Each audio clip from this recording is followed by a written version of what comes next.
Hello YouTube, this is Justin the Snap-on Junkie. Today I'd also like to talk about extensions and what different types of extensions they make. So they make two different styles, a chromie, which is, for hand tools. You don't want to use this on an impact, and then they make impact extensions. And this happens to be one with the ball swivel on it, and I got the ones without the ball swivel too. So let's talk about impact ones. The impact ones are going to be your black ones. I'm sure everybody knows that. These are good for impacts. There's nothing to say about what an extension really does, but it is what it is.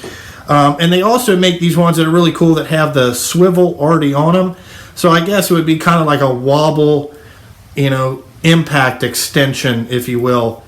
But these are really good because it's already got this on there. And what it allows you to do is have less of a, you could get this into a tighter spot. Like if you can see, if we line up the bottoms here, this is a regular extension with a swivel thing on it and a socket. Well, you can see the difference that how much shorter these two are. So these would be good to have if you're working on a lot of tight stuff. I like this style. And then to get back to the chrome ones, Snap-on makes two different ones. They make a wobble one, and then they make the wobble plus. And the wobble plus is really probably, if you were just going to get one set of extensions, these are the ones that I would buy because it gives you the best of both worlds in one extension, you know what I'm saying? So you're not spending, double the money. You got all these goddamn, who needs 15 extensions, really? Who needs that many? But so how this works is you slide your socket on there, and then you can have a swivel part, or the wobbly, if you will, and then all you have to do is just push it back all the way further, and it becomes just a regular extension, which is a really good idea. Whoever thought about this was thinking.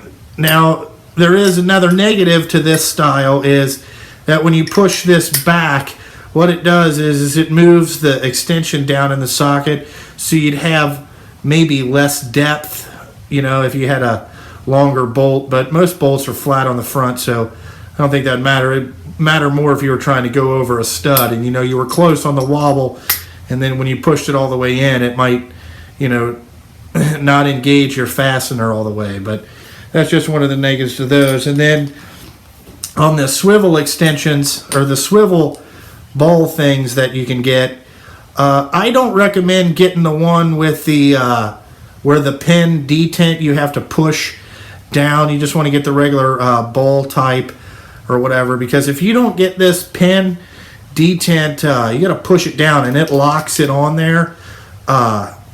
If you don't get this in the right spot, well, then you can't ever get the thing back off, and they suck trying to get off. So that's just a little recommendation from the junkie.